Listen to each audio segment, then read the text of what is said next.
தீபம் அகர்பத்தி ஒரு தெய்வீக அனுபவம்.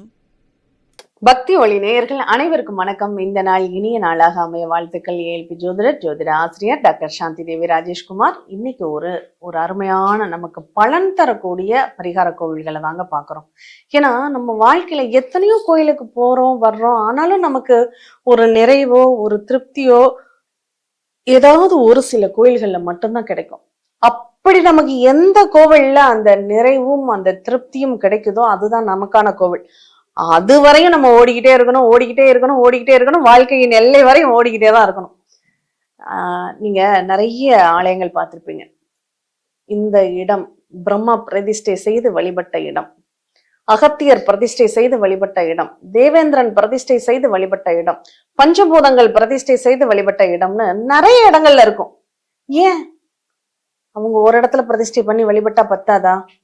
அவங்க கூப்பிட்டா அவங்கள தெய்வத்தை நேரடியாக பார்க்கக்கூடிய தன்மை இருக்கக்கூடிய ஒருத்தரால ஏன் இத்தனை இடங்கள்ல அவங்களுடைய திருப்பெயர்கள்ல சிவலிங்கங்கள் இருக்கு?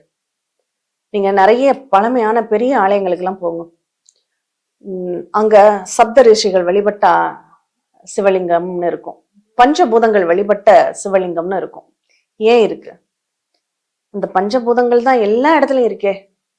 சரி, ஒரு இடத்துல வழிபட்டா பத்தாதா? ஏன் ஊருக்கு ஒரு நிலைகள் அப்படின்னா அவங்களுக்கு கொடுக்கப்பட்டிருக்க விதி அப்படி.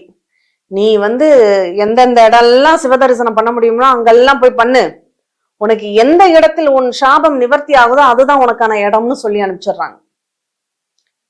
அவங்களுக்கே அந்த நிலை, எல்லாம் தெரிந்து நமக்கு கஷ்டங்களை கொடுக்கக்கூடிய அவங்களுக்கே அந்த நிலை என்ன? இப்ப நவகிரகங்கள் கோவில் கேள்விப்பட்டிருக்கோம். எதுக்கு நவகிரகங்கள் கோவிலுக்கு மட்டும் போறோம்? திருநள்ளாறு சனி பகவான் ஈசனை வழிபட்டு நன்மை கிடைத்த இடம். கஞ்சனூர் சுக்கிர பகவான் ஈசனை வழிபட்டு நன்மை அடைந்த இடம். சூரியனார் சூரிய பகவான் ஈசனை வழிபட்டு நன்மை அடைந்த இடம். திங்களூர் சந்திரன் போய் ஈசனை வழிபட்டு நன்மை அடைந்த இடம். திருவெண்காடு புதன் பகவான் ஈசனை வழிபட்டு நன்மை அடைந்த இடம். ஆலங்குடி குரு பகவான் போய் அங்க ஈசனை வழிபடல. நல்லா கவனிங்க, இந்த இடத்துல ஆலங்குடியில அங்க குருவே தட்சிணாமூர்த்தியாக அமர்ந்திருக்க. ஆனா தென்கொடி திட்டை, அந்த தென்கொடி திட்டையில குரு பகவான் அங்க ஈசனை பிரதிஷ்டை பண்ணி வழிபட்டிருக்க. இப்படி நவகிரகங்களுக்குன்னு உள்ள ஸ்தலங்கள்ல அந்த நவகிரகங்கள், இதே இப்போ திருநெல்வேலி பக்கம் எடுத்துக்கிட்டீங்கன்னா நவ திருப்பதின்னு இருக்கும். அங்க நவ திருப்பதியில அந்த பெருமாளை அந்த தெய்வங்கள்லாம் போய் வழிபட்டு இருப்பாங்க. இது சந்திரன் கோவில், இது செவ்வாய் கோவில்னு அவ்வளோ நிகழ்வுகள் இருக்கும். இப்படி ஏன் இவ்வளோ நிகழ்வுகள்னா, அந்த தெய்வங்களுக்கே உனக்கு சாப விமோசனம் கிடைக்கணுமா, நீ பூலோகத்துல போய் நீ வழிபடு, உனக்கு எங்க அந்த சாப விமோசனம் கிடைக்குதோ அதுதான் உனக்கானது. இப்ப பார்வதி தேவி தவம் இருந்து சிவனை வழிபட்ட கோவில்னு எத்தனை கோவில்கள் நம்ம பார்த்திருக்கோம். அந்த மாதிரி தாங்க இது. நம்ம பாவம் எங்க போனா தீருமோ அதை கண்டுபிடிக்கிற வரையும் நம்ம ஓடிக்கிட்டே தான் இருக்கணும். அதை யாராலையும், இறைவன் ஒருவனை தவிர யாராலும் அந்த இடத்த சொல்ல முடியாது. நாங்கெல்லாம் வழிகாட்டலாம், இந்த இடத்துக்கு போங்க, இந்த இடத்துக்கு போங்க, ஏன்னா உங்க கிரக அமைப்புகளுக்கு, இந்த கிரகத்திற்கு, இந்த கிரகம் வழிபட்ட இந்த ஆலயத்துக்கு போங்க, உங்களுக்கு நல்லது நடக்கணும். ஆனா எங்க போனா நம்ம உடம்பு உருக்கி கண்ணுல கண்ணீர் அந்த கோவிலை பார்த்து நமக்கு ஒரு இன்ப பெருக்கு ஏற்படுதோ அந்த இடம் தான் நமக்கான இடம். அப்படி ஒரு இடத்த கண்டுபிடிக்கிற வரையும் நீங்க ஓடிக்கிட்டே தான் இருக்கணும். சரி, இப்போ பாயிண்ட்டுக்கு வந்துடுவோம். இப்போ ஒரு கோவிலை பத்தி நம்ம பார்க்க போறோம். இந்த கோவில்ல என்ன சிறப்பு? நிறைய ஜாதகங்கள்ல செவ்வாய் பகவானோட ராகு சேர்ந்திருக்கும், கேது சேர்ந்திருக்கும். இந்த கிரக சேர்க்கையில செவ்வாய் ராகு தொடர்பு, செவ்வாய் கேது தொடர்பு, இது ஏற்பட்டா என்ன ஆகும் தெரியுமா? இந்த செவ்வாய் ராகு இருந்தா அது உடம்பளவிலையும் சரி மனதளவிலையும் சரி ஒரு பெரிய போராட்டத்தை, ஒரு ப்ரெஷரை கொடுத்துடும். இந்த செவ்வாய் கேது இருந்தா உடம்புல எல்லாம் அந்த ரத்த கட்டிகள் இருக்கு இல்லையா, அந்த மாதிரி அங்கனக்காங்கன்னா கட்டி கட்டியா வந்துடும். முக்கியமா நம்ம புற்றுநோய்னு சொல்லக்கூடிய நிகழ்வுக்கு இந்த செவ்வாய் ராகு, செவ்வாய் கேது, இன்னும் சில கிரகங்கள் சேர்க்கை இருந்தா கண்டிப்பா உண்டுன்னு சொல்லுவோம். அப்ப இப்படிப்பட்ட அந்த தாக்கத்தை, அந்த பரவல்களை, ஆரோக்கியத்தில் ஏற்படக்கூடிய குறைபாடுகளை நமக்கு குறைப்பதற்கு, இன்னும் சொல்ல போனா அந்த செவ்வாய் ராகு சேர்ந்தா என்ன பண்ணும், ரொம்ப வைலண்டா பிஹேவ் பண்ணுவாங்க. அடுத்தவங்களை காயப்படுத்துறது, கத்தியால குத்துறது, வெட்டுறதுன்னு இருக்கிறவங்க எல்லாம் இந்த செவ்வாய் ராகு தொடர்பு.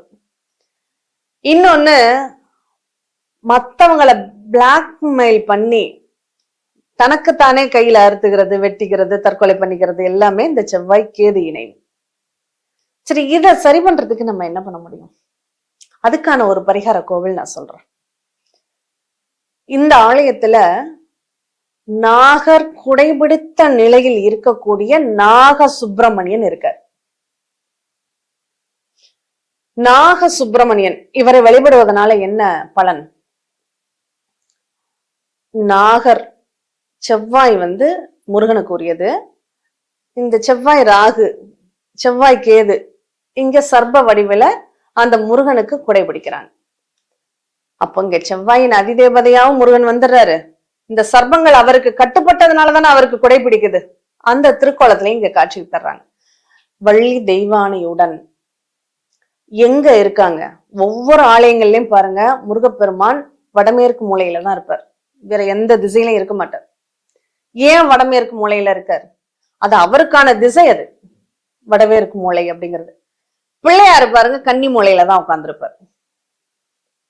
அப்போ இந்த வடமேற்குக்கும் இந்த கன்னிக்கும் நிறைய சம்பந்தம் அப்படிங்கிறது உண்டு. இந்த வடமேற்கு மூலையில இருக்கக்கூடிய இந்த நாகர், வாயு, ராகு கேதுக்கள் யாரு? சர்ப கிரகங்கள். சர்பம்னா வாயு, வாயுக்கு கட்டுப்பட்ட கிரகங்கள். சர்பம் எப்படி என்ன சவுண்டு விடும்? உசு உசு உசு உசுங்கும். அந்த உஷுங்கிற வார்த்தையை அந்த காற்று சப்தம் மூலமா தான். அப்படிப்பட்ட அந்த வாயுவின் திசையே வடமேற்கு தான். அந்த வடமேற்கு திசையில அந்த முருகப்பெருமானுக்கு குடைபிடிச்ச நிலையில அங்க வள்ளி தெய்வானையுடன் காட்சி தரக்கூடிய ஒரு அற்புதமான திருக்கோலத்துல இங்க நாக சுப்பிரமணியன் இருக்காரு. இவரை போய் வழிபடுவதனால நமக்கு ராகு, செவ்வாய், ராகு, கேது சேர்ந்து இருக்கக்கூடிய நிகழ்வுனால திருமணத்துல தடைகள் வருதா, அந்த தடையை சரி செய்யக்கூடிய ஒரு அமைப்பால இந்த கிரகங்கள் சேர்ந்து அங்க அந்த குருவுடைய அமைப்பிலையும் கலந்துக்கும் போது குழந்தை பிறப்புக்கான மிகப்பெரிய பாதிப்பை சந்திக்க வேண்டியது இருக்கும். அப்படிப்பட்ட அந்த குழந்தை பிறப்புல பிரச்சனைகள் இருந்தாலும் சரி செய்யக்கூடிய நிலையில இந்த ராகு கேதுக்கள் இருக்காங்க. இந்த நாக சுப்பிரமணியர் சன்னதி இருக்கு. அப்போ இந்த ஆலயத்துக்கு நம்ம போய் வழிபடுறதுனால குழந்தையின்மை, ராகு கேதுக்களால பிரச்சனைகள், செவ்வாயால பிரச்சனை இருக்குங்கிறவங்களும், திருமணத்திலேயே நிறைய தடைகள் ஏற்படுது, எனக்கு இன்னும் கல்யாணம் ஆகல, காலதாமதமான திருமணம் அப்படிங்கிறவங்களும் இந்த ஆலயத்துக்கு கண்டிப்பா போயிட்டு வாங்க. இந்த ஆலயத்துல கூடுதல் விசேஷம் என்னன்னா, அங்க மந்திர உபதேசம் செய்யப்படும். திருமண தடைக்கும் குழந்தை பாக்கியத்திற்கும் மந்திர உபதேசம் செய்யப்படும். அந்த மந்திர உபதேசத்தை நீங்க ஃபாலோ பண்ணீங்கன்னாவே உங்களுக்கு கட்டாயம் அந்த திருமண பந்தமும் குழந்தை பிறப்பும் உங்களுக்கு ரொம்ப சிறப்பா இருக்கும். கணவன் மனைவி ஒற்றுமைக்கு ரொம்ப ரொம்ப பரிகார ஸ்தலமாக இந்த கோவில் இருக்கு. சரி, இந்த கோவில் அப்படி எங்க தாங்க இருக்கு? இந்த கோவில் செல்லும் வழி சிவகங்கை மாவட்டம். இந்த சிவகங்கை மாவட்டத்துல திருப்பத்தூர் தாலுக்கான்னு ஒண்ணு உண்டு. நம்ம வாணியம்பாடி திருப்பத்தூர்லாம் இல்ல, இது சிவகங்கை மாவட்டத்துல உள்ள திருப்பத்தூர் தாலுக்கு. இந்த திருப்பத்தூர் தாலுக்குல இருந்து ஒரு 10-11 கிலோமீட்டர் தொலைவிலையும் திருக்கொஸ்டியூர், இன்னைக்கு திருக்கொஸ்டியூர்னு தெரியாதவங்க கிடையாது. ராமானுஜர் மந்திர உபதேசம், ஓம் நமோ நாராயணாங்கிற மந்திரத்தை உபதேசம் செய்த ஒரு இடம் திருக்கோஸ்டியூர். அந்த திருக்கோஸ்டியூருக்கு மிக அருகாமையில் 6 கிலோமீட்டர் தொலைவில் இந்த ஆலயம் இருக்கு. இன்னொன்னு பட்டமங்கலம்னு ரொம்ப பேர் போன ஒரு குருஸ்தலம் ஒண்ணு உண்டு. அங்க சப்த அஷ்டமா சித்திகளை கார்த்திகை பெண்களுக்கு உபதேசம் செய்வித்த இடம் அந்த பட்டமங்கலம். பட்டமங்கையர்கள் அவங்க ஒரு சாபத்தினால அங்க கல்லு தெய்வங்களா போயிட்டாங்க. அவங்களுக்கு மறுபடியும் சக்தி கொடுத்து அவங்களுக்கு அஷ்டமா சித்திகளை உபதேசித்த இடம் அந்த பட்டமங்கலம். அது நம்ம எப்படி ஆலங்குடியில குருஸ்தலம் மாதிரி இங்க ரொம்ப விசேஷமான ஒரு குருஸ்தலம் இது. இந்த ரெண்டுக்கும் நடுவுல இந்த சொக்கநாதபுரம் இருக்கு. பட்டமங்கலத்துல இருந்து ஒரு 5-6 கிலோமீட்டர், அங்க திருக்கோஸ்டியூர்ல இருந்து ஒரு 5-6 கிலோமீட்டர் தொலைவில் இந்த கோவில் சொக்கநாதபுரம் அப்படிங்கிற ஊரு. இந்த ஊர்ல பிரத்யங்கரா தேவி கோவில், அந்த கோவில்ல தாங்க இந்த நாக சுப்பிரமணியர் வாயு திசைன்னு சொல்லக்கூடிய வடமேற்கு திசையில இருந்து அருள்பாலித்து கொண்டிருக்கிறார். அதனால அந்த கோயிலுக்கு போங்க, நீங்க பிரார்த்தனை பண்ணிக்கோங்க. அங்கதான் அந்த மந்திர உபதேசம், பெண்களுக்கு விரைவில் திருமணம் நடப்பதற்கான மந்திர உபதேசமும், ஆண்களுக்கு விரைவில் திருமணம் நடப்பதற்கான மந்திர உபதேசமும் அங்க செய்யப்படும். குழந்தை பாக்கியம், குழந்தை இல்லாதவர்களுக்கு அந்த குழந்தை பாக்கியத்திற்கு இதுல இன்னொரு விசேஷம் ஒண்ணு சொல்றேன். இந்த கோவில்ல நாக சுப்பிரமணியர் மட்டும் இல்ல, 11 தலை விஸ்வரூப சுப்பிரமணியனும் இருக்கார். சரி, இந்த விஸ்வரூப சுப்பிரமணியன் பக்கத்துல யார் இருக்காங்க? சஷ்டி தேவி குழந்தைய கையில வச்ச திருக்குளத்துல இருக்காங்க. குழந்தை வரம், சஷ்டி விரதம் இருந்தால் குழந்தை பிறக்கும், கேள்விப்பட்டிருக்குமா? அந்த சஷ்டி விரதத்தினால் குழந்தை வரத்தை கொடுக்கக்கூடிய தேவியாக யாரு? தெய்வானை தாங்க சஷ்டி தேவியாகவே இருக்காங்க.